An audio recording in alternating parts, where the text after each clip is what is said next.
Hello, my friend. Time for our meeting this Monday, September 22nd.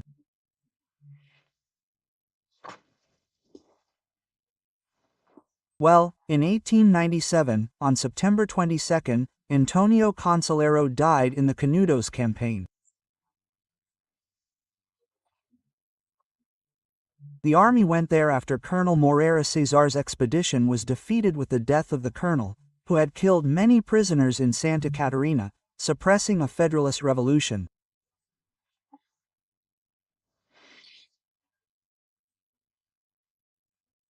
Well, all this is told by the reporter for the state of São Paulo, Euclides da Cunha, and has practically become a masterpiece of Brazilian literature. He recounts the Canudos campaign, the final massacre, with a religious background. Antonio Consolero was considered a saint, just as happened in Santa Catarina at the turn of the 20th century, on the border between Santa Catarina and Paraná. Thousands died in the Contestada war campaign, also with the intervention of federal troops, many people died. He was the Blessed José Maria.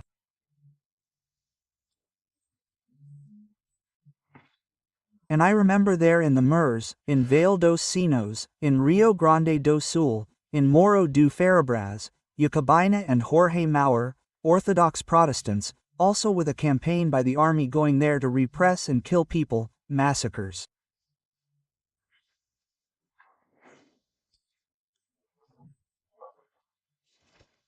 Well, in 2016, on September 22nd, former Finance Minister Guido Mantega was arrested, who today is also no longer in trouble, right? It was in Lava Jato.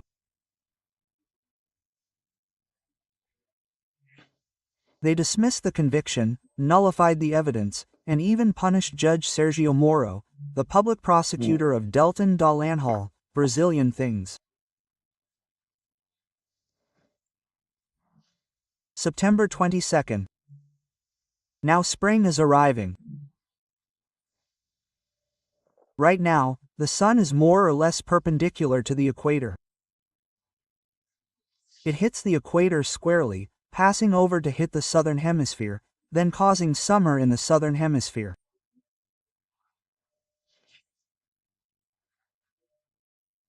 The Earth revolves around the sun and has a continuous tilt, which is, it's a physical law that governs the bodies of the universe. Spring is arriving. So let's get to the news about this beginning of spring. And remember to subscribe and leave a like or dislike at the end.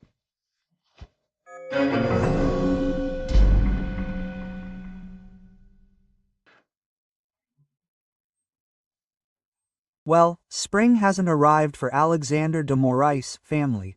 It's already been autumn since he was framed by the Magnitsky Law at the end of July, and now the law's application has been extended to his entire family. A financial winter has arrived for the Moraes family. It specifically affected his wife, Vivian, and extended to his children, because, as I said, it specifically affected her and the Lex Institute.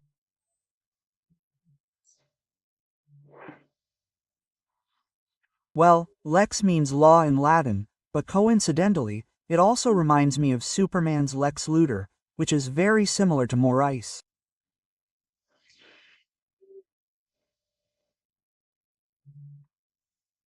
Well, the Magnitsky Law, applied to a single person, states that it applies to that person and all others closely linked to that person, so that the person is truly isolated from the American economy and unable to use their close relatives.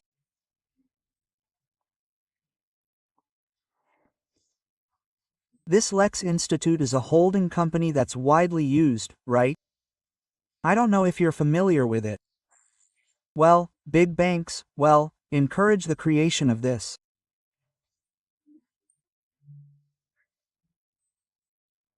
It's a family holding company that encompasses the family's assets, the property, the investments, the stocks, the family businesses.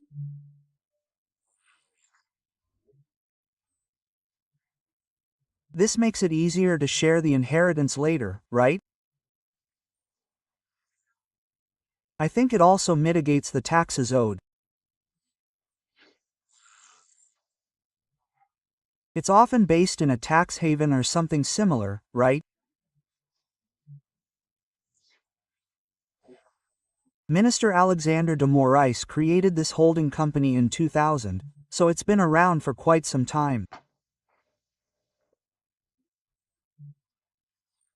So, it encompasses all the assets, bank accounts are frozen, and any financial connections with the United States are prohibited.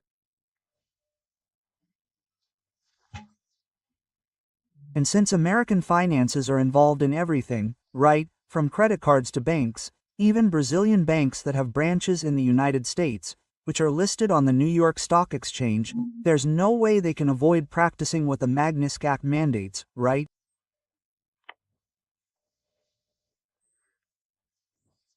The good news is, in a statement, Minister Moraes said that the application to his wife is illegal and violates international law. And then he speaks on behalf of judges, Brazilian judges. He says that Brazilian judges will not accept coercion or obstruction. I don't know if this is a message to Paulo Figueiredo and Eduardo Bolsonaro, Congressman Eduardo Bolsonaro, because just today, in response to the Attorney General of the Republic, Paulo Gon, he denounced Paulo Figueiredo and Eduardo Bolsonaro for coercion, that is, for pressuring. Yes, he claims they presented themselves as sponsors and articulators of the sanctions. They both responded that the only way forward is a broad, general, and unrestricted amnesty, right? Meanwhile, the Secretary of State, who prevented us from being surprised because he has been announcing more sanctions for over a week now, said that Moraes uses the Supreme Court for arbitrary arrests and to suppress freedom of expression. The person who enforces this is the Department of the Treasury, that is, the United States Department of Finance. It's a law passed by Congress, by the American Congress. It's an American law. The Treasury Secretary told Reuters, right, explaining, right, the reporter asked why he took Moraes' wife. He replied, "There's no Clyde without Bunny, right? I don't know if you remember from my generation, it's a 1967 movie, A Burst of Bullets, Bunny and Clyde. It's with Faye Dunaway, and Warren Beatty, right? Yeah, it was a very successful movie, right? They distributed plastic in Brazil with a burst of bullets. We put it on my car, on the car window, as if it had been punctured by a bullet, right? They were a famous criminal couple in the United States in the 1930s. The good thing is, besides, they lost their visas, they can no longer enter the United States. Another minister of Lula, right? The Minister of Health didn't go to New York because of this, because his travel was limited, right? Well, now the Chief Minister of the Attorney General's office, Jorge Messias, had his visa revoked, as did Jose Levi do Amaral Jr. I don't know him personally, but I've heard a lot of good things about him over the past few years. He was a very important advisor to Paulo Guedes. Well, Bolsonaro appointed the Attorney General of the Union, right? When he appointed Andre Mendonça to the Supreme Court, he replaced Andre Mendonça, aka Levi, right? He worked with Fernando Henrique Cardoso. I think it was in Dilma's administration as well. He was the replacement for Justice Minister Alexandre de Moraes in the Temer administration. He was the number 2 in the ministry. Well, and then, getting along very well with Morais at the time. Morais brought him to work with him in the judiciary. He graduated from the University of São Paulo in law. He's a professor of constitutional law here in Brasilia. He did his doctorate and postdoctoral studies in Granada and Coimbra, right? But anyway, he can no longer enter the United States. Then Benedito Goncalves, who is a minister of the Superior Court of Justice, was a minister of the Superior Electoral Court and became nationally known for whispering in Alexandre de Morais' ear, saying, "Mission given, mission accomplished." Benedito Goncalves, Ayrton Vieira, who everyone became familiar with when Eduardo Taliaferro's recordings were released, right? Be creative, come up with something to catch the West, if I'm not mistaken, right? And let's hurry up and send these people to prison, right? Known for that. He's a judge in São Paulo. Marco Antonio Martins Vargas, he's a judge, he's also from the Superior Electoral Court, ZE. And Rafael Henrique Janela Tamai Rocha is a face we never forget. It's like we're in a wax museum looking at him, right? He was also a judge, right? He's always so impassive, expressionless. Well, just finishing the speech, Lula gave a speech at the UN. It's not yet Tuesday's speech, which is the opening of the assembly, but he did give a speech there in favor of the Palestinians. He said that Gaza is genocide, that Israel wants to exterminate the Palestinian people, annihilate their dream of a nation, right? It was at the UN podium, and in the Brazilian delegation sitting there was Janja.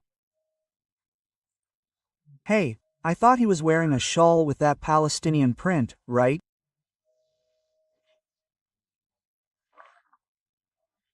Hey, not once did Lula mention the obstacles Israel faces in fulfilling its commitment to creating a Palestinian state, which began with Yasser Arafat.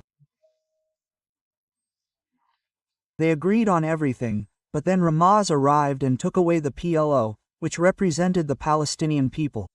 On October 7, 2023, 2,500 terrorists invaded.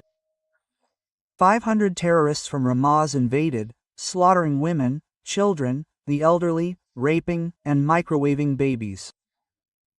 My God, it was, right?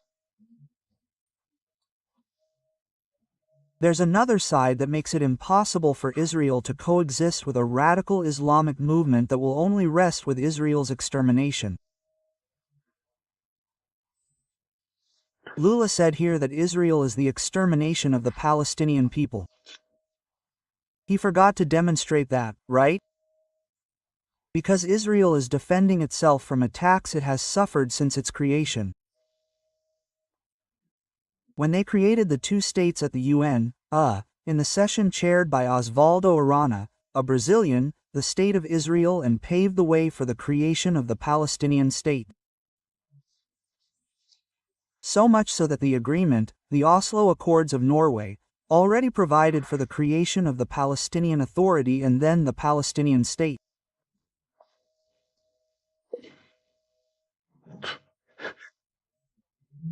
The issue has been going on for a long time, and it's difficult to find a solution in the face of religious fanaticism, of those who want to sweep Israel away, to stop pushing Israel from the Jordan to the sea. From Brasilia, Alexandre Garcia.